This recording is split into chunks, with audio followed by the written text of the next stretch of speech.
Hi అండి, welcome back to my channel frocks and frills. So summer వచ్చేసింది కదండి. So ఇవాళ వీడియోలో నేను ఈ సమ్మర్కి పనికొచ్చే మంచి కాటన్ డ్రెస్ సింపుల్గా ఈజీగా 2 అవర్స్లో అయిపోతుందండి ఈ ప్రాజెక్ట్. సో ఈ డ్రెస్ ఎలా చేయాలో ఇప్పుడు ఈ వీడియోలో చూద్దాం.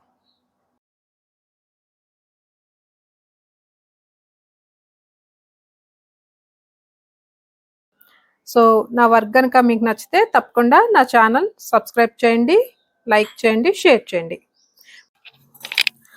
సో ముందుగా మెజర్మెంట్స్ చూద్దాము. సో చెస్ట్ మెజర్మెంట్ 28 inches అండి, plus 3 inches is equal to 31. So 31 divided by 4 is 7.75 inches. Waist measurement 26 inches plus 2 inches is 28 inches. 28 by 4 is equal to 7 inches. Body's length 13 inches. So ముందుగా నేను చూడండి basic bodies draw చేసుకుని తర్వాత basic బాడీస్కి నేను boat neck line draw చేసుకున్నాను. So ముందుగా మనకు basic neck line కావాలంటే సో ఇక్కడ చూస్తే 2 inches ప్లస్ 1/8 అండి. 1/8 inches దగ్గర ఒక పాయింట్ పెట్టుకోవాలి. సో ఇది నెక్ విత్ పాయింట్. సో ఈ టాప్ లైన్ పైన మనం షోల్డర్ మెజర్మెంట్ పాయింట్ పెట్టుకోవాలి. ఇక్కడ వచ్చి మనకి 13.5 inches అండి. So 13.5 inches divide by 2, so 6.75 inches దగ్గర ఒక పాయింట్ వస్తుంది. సో ఈ పాయింట్ నుంచి కిందకి లైన్ డ్రాఫ్ట్ చేసుకోవాలి. సో ఈ పాయింట్ నుంచి చెస్ట్ లైన్ కి 6.75 inches ఉందండి. సో ఇక్కడ నేను 1.25 inches దగ్గర షోల్డర్స్ లో పాయింట్ తీసుకున్నాను. సో ఈ రెండు పాయింట్స్ జాయిన్ చేస్తే మనకి షోల్డర్ లైన్ వస్తుంది. సో ఇక్కడ చూస్తే మీరు మనం డ్రా చేసుకున్న లైన్ కి సో ఈ కర్వ్ కి 1.25 inches డిస్టెన్స్ ఉంది. సో పాయింట్ పెట్టుకుని ఈ విధంగా మనం ఆర్మ్ హోల్ కర్వ్ డ్రా చేసుకోవాలి. సో ఇది 2.25 inches దగ్గర ఒక పాయింట్ పెట్టుకుని రెండు పాయింట్స్ ఇలా జాయిన్ చేసుకుంటే మనకి బేసిక్ నెక్ కర్వ్ వస్తుందండి. సో ఇక్కడ నేను షోల్డర్ స్ట్రాప్ 2 inches తీసుకున్నాను. సో ఇక్కడ నుంచి ఇక్కడికి 2 inches దగ్గర పాయింట్ పెట్టుకుని సో బేసిక్ నెక్ కర్వ్ నుంచి 3/4 inch కిందకు ఒక పాయింట్ పెట్టుకుని ఈ రెండు పాయింట్స్ జాయిన్ చేశాను. సో ఇలా జాయిన్ చేసి బోట్ నెక్ షేప్ తో జాయిన్ చేసుకున్నాను. సో బాడీస్ లెంత్ 13 inches తీసుకున్నాను. సో వేస్ట్ మెజర్మెంట్ 7 inches వచ్చింది కదా, 7 inches దగ్గర పాయింట్ పెట్టుకుని ఈ రెండు పాయింట్స్ జాయిన్ చేసుకోవాలి. సో నేను ఒక 1.5 centimeters కిందకు ఒక పాయింట్ పెట్టుకుని ఈ విధంగా కర్వ్ షేప్ తో ఈ పాయింట్ కి జాయిన్ చేసుకున్నాను. సో ఇలా మనకి ఫ్రంట్ బాడీస్ రెడీ అవుతుందండి. సో మీరు ఇక్కడ చూస్తే నేను ఇక్కడ ఒక లైన్ డ్రా చేసుకున్నాను. ఇది ఎందుకు డ్రా చేసుకున్నానంటే సో మనం బేసిక్ నెక్ కర్వ్ నుంచి మనం ఎప్పుడైతే ఫ్యాబ్రిక్ కట్ చేస్తామో సో ఇది నెక్ లైన్ లూజ్ అవుతుంది, షోల్డర్ డ్రాప్ అవుతుంది. సో ఇది కంట్రోల్ చేయడానికి నేను చూడండి ఇక్కడ లైన్ డ్రాఫ్ట్ చేసుకున్నాను. తర్వాత ఇక్కడ నుంచి ఇక్కడికి 1/2 inch దగ్గర ఒక పాయింట్ పెట్టుకున్నాను. మనం ఈ పేపర్ కట్ చేసినాక సో ఈ షోల్డర్ డ్రాప్ అవ్వకుండా కంట్రోల్ చేయడానికి సో ఇక్కడ నేను ఎలా కంట్రోల్ చేశానో మీకు ఈ పేపర్ కట్ చేసినాక మళ్ళీ చూపిస్తాను. సో ఇప్పుడు మీరు బ్యాక్ చూస్తే సేమ్ ఇదే మెజర్మెంట్స్ మనం ఇక్కడ కూడా ఫాలో అవుతామండి.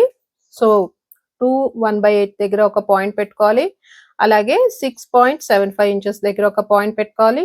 షోల్డర్స్ లో పాయింట్ తీసుకుని ఈ రెండు పాయింట్స్ జాయిన్ చేసుకోవాలి. సో ఇక్కడ ఉన్నంత డీప్ గా కాకుండా లైట్ కర్వ్ లైన్ తో జాయిన్ చేసుకుంటే మనకు ఆర్మ్ హోల్ కర్వ్ వస్తుంది. సో మిగతా పార్ట్ అంతా సేమ్ ఉంటుందండి. సో ఇక్కడ నేను బ్యాక్ నెక్ చూడండి డీప్ నెక్ కట్ చేస్తున్నాను. సో డీప్ నెక్ కట్ చేస్తే సో అగైన్ ఫ్రంట్ లో చూపించినట్టుగానే ఇక్కడ కూడా ఒక లైన్ డ్రాఫ్ట్ చేశాను చూడండి. సో మనం ఇక్కడ కంట్రోల్ చేస్తే ఏమవుతుందంటే షోల్డర్ జారిపోకుండా ఉంటుంది. సో అది ఎలా చేస్తానో ప్యాటర్న్స్ కట్ చేసినాక చూపిస్తాను. నేను ముందుగా సీమ్ అలవెన్సెస్ యాడ్ చేసుకుని తర్వాత ఈ ప్యాటర్న్స్ కట్ చేసి తర్వాత ఈ కంట్రోలింగ్ ఎలా చేస్తామో చూపిస్తాను. సో చూడండి ప్యాటర్న్స్ కట్ చేశాను. సో మీరు చూస్తే ఇక్కడ మనం కట్ చేసిన ప్యాటర్న్ ఇదండి. సో ఈ లైన్ మీద నేను కట్ చేశాను. కట్ చేసి ఏం చేస్తానంటే సో చూడండి ఇక్కడ 1/2 inch దగ్గర ఒక పాయింట్ పెట్టుకున్నాను. సో ఇక్కడ ఆర్మ్ హోల్ దగ్గర మెజర్మెంట్ మారకుండా ఈ పాయింట్ ఇక్కడే ఉంటుందండి. సో ఈ లైన్ ఈ 1/2 inch పాయింట్ మీదకి తీసుకొస్తే చూడండి మీరు ఇక్కడ సో మనకి ఈ 1/2 inch వరకు కంట్రోలింగ్ వస్తుంది. సో ఈ నెక్ లైన్ ఫ్యాబ్రిక్ సాగుతుంది కాబట్టి సో సాగి మళ్ళీ ఒరిజినల్ పొజిషన్కే వెళ్తుంది. సో మనకప్పుడు నెక్ లైన్ లూజ్ అవ్వకుండా ఉంటుంది, షోల్డర్ జారకుండా ఉంటుంది. సో ఈ విధంగా మనము నెక్ లైన్స్ గ్యాపింగ్ రాకుండా కంట్రోల్ చేస్తామండి. సో ఇది one of the method. So ఇది చాలా ఈజీ మెథడ్ అండి. ఈ మెథడ్ ఫాలో అయితే సో ఎంతటి డీప్ నెక్ లైన్స్ కన్నా సో మనం ఈ విధంగా షోల్డర్ డ్రాప్ అవ్వకుండా కంట్రోల్ చేసుకోవచ్చు. సో నేను ఇలా ఫ్రంట్ బ్యాక్ కూడా కంట్రోల్ చేసి సో ఆల్రెడీ మీకు చెప్పాను కదా, ఇక్కడ ఆల్మోస్ట్ 3/4 ఇంచ్ వరకు పెట్టాను పాయింట్. సో ఈ లైన్ ఈ పాయింట్ మీదకి ఓవర్లాప్ అయ్యేలాగా సో దీన్ని కంట్రోల్ చేస్తే సో ఈ విధంగా మనం సో డీప్ నెక్ లైన్స్ కూడా కంట్రోల్ చేసుకుంటాం. సో ఇలా కంట్రోల్ చేసి సో ఇప్పుడు ఈ రెండు పార్ట్స్ స్టిక్ చేసి చూడండి, ఇక్కడ కొద్దిగా పాయింటెడ్ గా వచ్చింది కదా. సో దీన్ని మళ్ళీ మనం కర్వ్ రీడ్రా చేసుకొని సో ఫ్యాబ్రిక్ కట్ చేసుకోవాలి.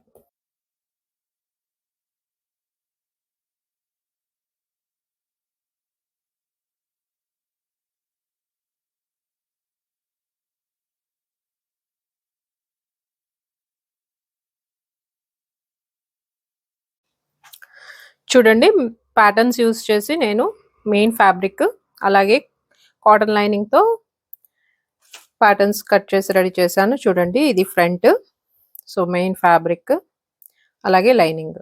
సో డ్రెస్ కోసం జిప్. సో ఇప్పుడు నెక్స్ట్ ఇది స్కర్ట్ కోసం కట్ చేశానండి. సో జస్ట్ ఇది నేను 2 మీటర్స్ ఫ్యాబ్రిక్ ఉంటే ఈ డ్రెస్ ప్రిపేర్ చేస్తున్నాను. సో టోటల్ గా డ్రెస్ లెంత్ వచ్చి 42 ఇంచెస్ ఉంటుందండి. సో బాడీస్ లెంత్ 13 ఇంచెస్ తీసేసి సో స్కర్ట్ కోసం 29 inches plus seam allowances length cut చేశాను. సో ఇప్పుడు నెక్స్ట్ మనం స్టిచ్చింగ్ ఎలాగో చూద్దాం. స్టిచ్చింగ్ ఫస్ట్ స్టెప్ అండి. సో ముందుగా మనం main fabric front part back parts shoulder దగ్గర జాయిన్ చేసుకోవాలి. సో ఇదే మెథడ్ లో మనం కట్ చేసి పెట్టుకున్న లైనింగ్ పార్ట్ కూడా సపరేట్ గా షోల్డర్స్ దగ్గర జాయిన్ చేసుకోవాలి. సో మనం మెయిన్ ఫ్యాబ్రిక్ అలాగే లైనింగ్ ఫ్యాబ్రిక్ షోల్డర్స్ దగ్గర జాయిన్ చేసుకున్నాక నెక్స్ట్ స్టెప్ మనము నెక్ లైన్ అలాగే ఆర్మ్ హోల్స్ ఫినిష్ చేసుకోవాలి. సో ఈ నెక్ లైన్ ఫినిష్ చేసుకోవడానికి చూడండి, నేను మెయిన్ ఫ్యాబ్రిక్ రైట్ సైడ్ వచ్చేలా పెట్టుకుని దానిపైన లైనింగ్ రాంగ్ సైడ్ వచ్చేలా పెట్టుకున్నాను. సో ఇలా పెట్టుకుని ముందు మనము నెక్ చుట్టూ స్టిచ్ వేసుకోవాలి, కట్స్ పెట్టుకొని టాప్ స్టిచ్చింగ్ వేసుకోవాలి. సో ఇలా అయిపోయినాక నెక్స్ట్ ఆర్మ్ హోల్స్ చుట్టూ కూడా స్టిచ్ వేసేసుకుని కట్స్ పెట్టుకోవాలి. సో ఇలా స్టిచ్చింగ్ అయిపోయినాక తర్వాత మనము లైనింగ్ రాంగ్ సైడ్ కి టర్న్ చేసుకుంటాం. సో చూడండి, ఫస్ట్ నెక్ లైన్ చుట్టూ స్టిచ్ వేసి కట్స్ పెట్టి టాప్ స్టిచ్చింగ్ వేసాను, తర్వాత ఆర్మ్ హోల్స్ చుట్టూ కూడా స్టిచ్ వేసేసాను, తర్వాత కట్స్ పెట్టాను.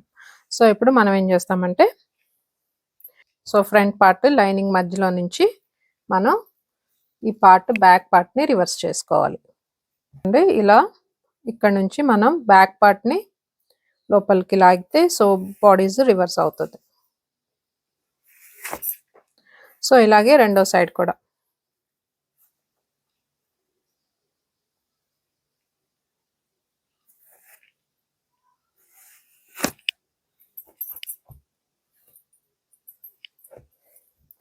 సో ఇలా రివర్స్ చేసుకున్నాక ఫస్ట్ దీన్ని మనం ప్రెస్ చేసుకుంటే బాడీస్ నీట్ గా రెడీ అవుతుంది. నెక్స్ట్ సైడ్స్ జాయిన్ చేద్దాం. ఒకవేళ టై బ్యాక్స్ పెట్టుకోవాలనుకుంటే ముందు టై బ్యాక్స్ అటాచ్ చేసి తర్వాత సైడ్స్ రెండు జాయిన్ చేసేసుకోవాలి. లైనింగ్ సైడ్స్ జాయిన్ చేశాను. సో బాడీస్ ఈ విధంగా రెడీ అయింది. సో ఇలా రెడీ అయిన బాడీస్ కి ఇప్పుడు మనము స్కర్ట్ అటాచ్ చేద్దాం.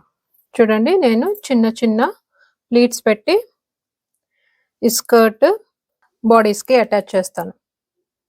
సో బాడీస్ కి నేను చూడండి స్కర్ట్ అటాచ్ చేశాను. ఆల్మోస్ట్ 1/2 ఇంచ్ ప్లీట్స్ పెట్టి టోటల్ గా స్కర్ట్ పార్ట్ బాడీస్ కి అటాచ్ చేయడం ఫినిష్ అయిపోయింది.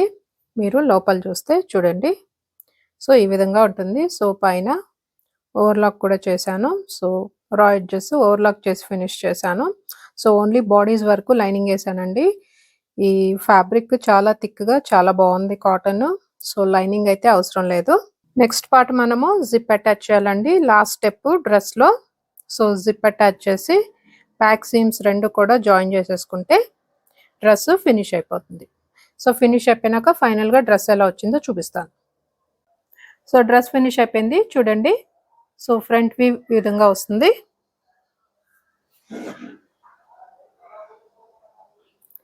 సో బ్యాక్ చూస్తే